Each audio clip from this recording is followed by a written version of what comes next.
There, this is James Valvis, and I'm going to be reading a poem today. It's a poem that was not published in any journal nor in any book, um, and it's because it might be a little controversial. It might not have gotten accepted anywhere for that. And if you stick around after the poem's read, I'll talk about it a little bit.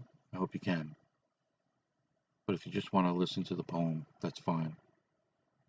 It's called Post-Racial America.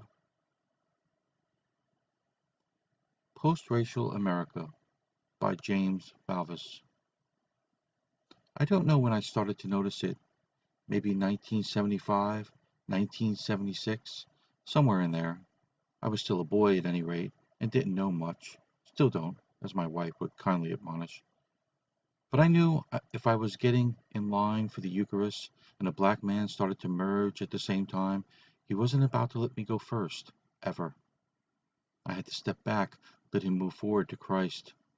This action confused me, this racial obligation in a nation that was supposed to be, according to all, a post-racial America, and continued to confuse me why every black woman pushing a grocery cart would sooner immolate herself than move 2 inches so we, poor whites, could pass with our green beans. Later I would come to understand how Rosa Parks informed the personalities of black Americans, and no white could understand what it was like to spend generations always making way, and now the joy in not having to, and the pride in refusing to, even to make room for someone to lean over to grab a book off the shelf, like this last Saturday at the used bookstore, when a pretty black teen chewing gum, bobbing to some iPod song, stood in my way exactly long enough for me to quit smiling at her and walk back down the long aisle from which I came.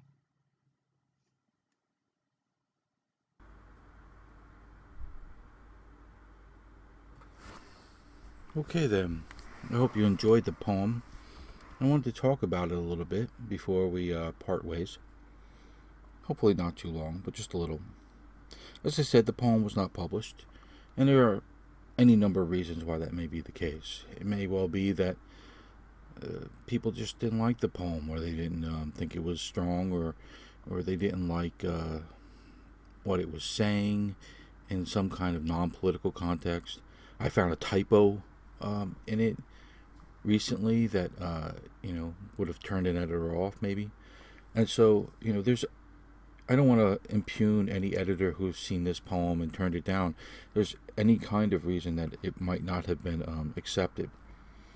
And you never know why something's not being accepted. You just guess, really, and because they send a form letter, and you almost always polite form letters. I've gotten a few impolite ones, and they're usually about something along the lines of, "Oh, you're a horrible person" or whatever. If it's a poem that challenges their worldview, but very few of those, only like one or two or three or something like that. Not that many over the course of my career. I think a lot of people understand that a poet is trying to say something that is might be provocative or might be interesting in a different way. And in this case, what I'm trying to get at, I think it's a sad poem. It's a poem about our inability as a nation to get past the issue of race, to get past it, to the dream that Dr. King had, that we would all hold hands in brotherhood, and you know all the race issues would just fall off, and we would um, just see each other as people rather than as black people or white people or Asian people or whatever. That would fall away, and that we would hold to our creed that all people are created equal and that they're all valued and loved by God, which is something I completely agree with, and I think it's a wonderful dream. And he called it a dream, and it is a dream, but it's remained a dream. Unfortunately, we still live in a racialized society and world. And here's where it gets a little controversial. I'm not entirely sure that's on the hands of white people. Now, that's what you hear in the universities, and that's what you hear in the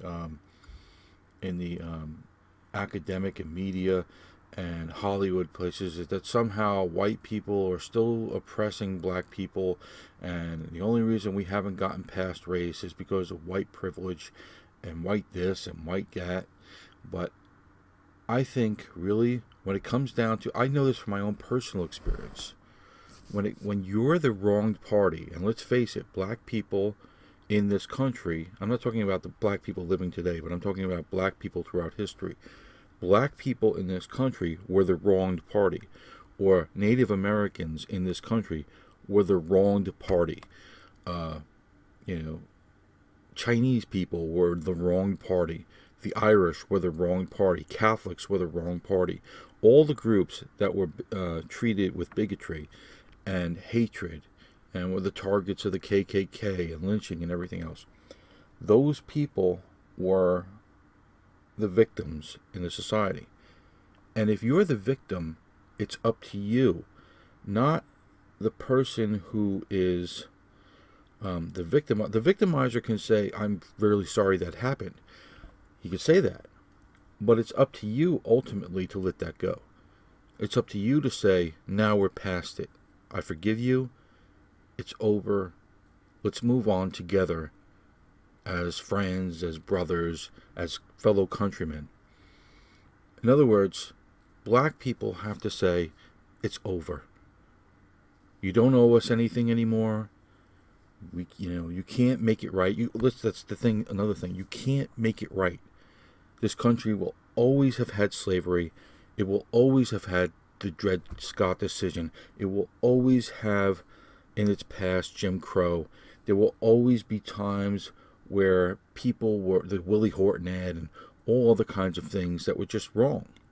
It's just, that's not going to change. You can't change it. You can't go back in the time machine and undo the wrongs that were done to people. You can't do it. And so ultimately, it really comes down to the victim laying down the sword. Now, the problem that we're facing now is that there is now benefit. There is a strategy to gain power and success through victimhood. And to be a victim is to gain something, is to be in that victimhood class is better to be in the oppressor class. Since that's the case, it is very hard for victim or people whose histories revolve around victimhood to lay down victimhood when they're benefiting from it.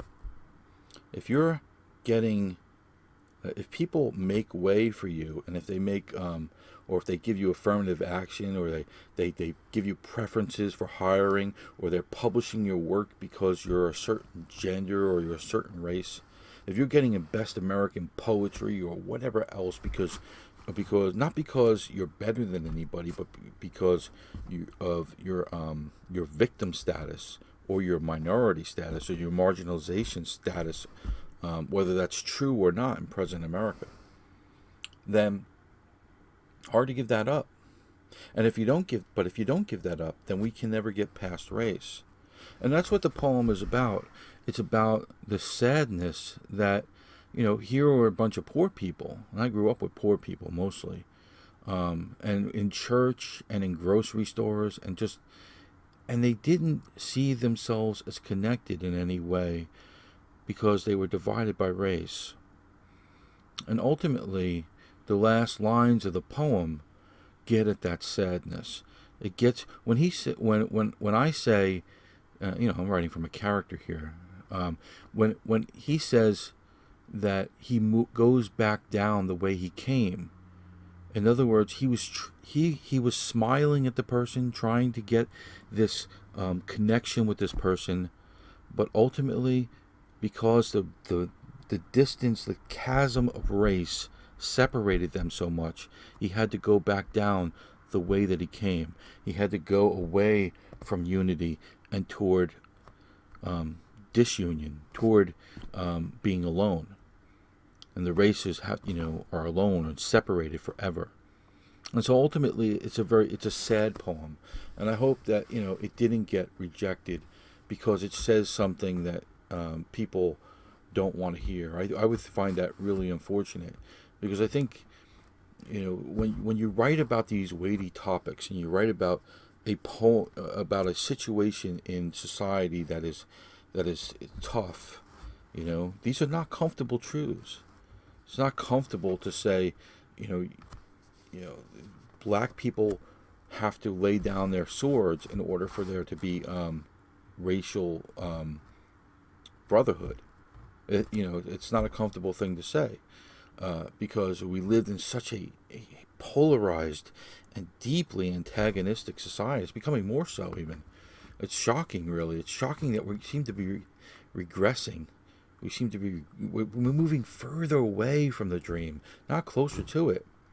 That's the great irony of the universities who preach diversity and preach, acceptances of differences. They're causing almost the exact opposite, a rift between people. And I find that really, really sad. I do. I just don't think anything good is going to come of it. And maybe a lot of really horrible stuff is going to come out of it. And so that's what the poem's about. And, I hope that you liked it for what it is. And I hope you'll share it, and you'll comment on it and tell me what you think. Tell me if I'm all wet. I might be. And, please like and comment, subscribe. Hit the little bell so you get the notices for my poems and my commentary. And as always, especially, God bless you.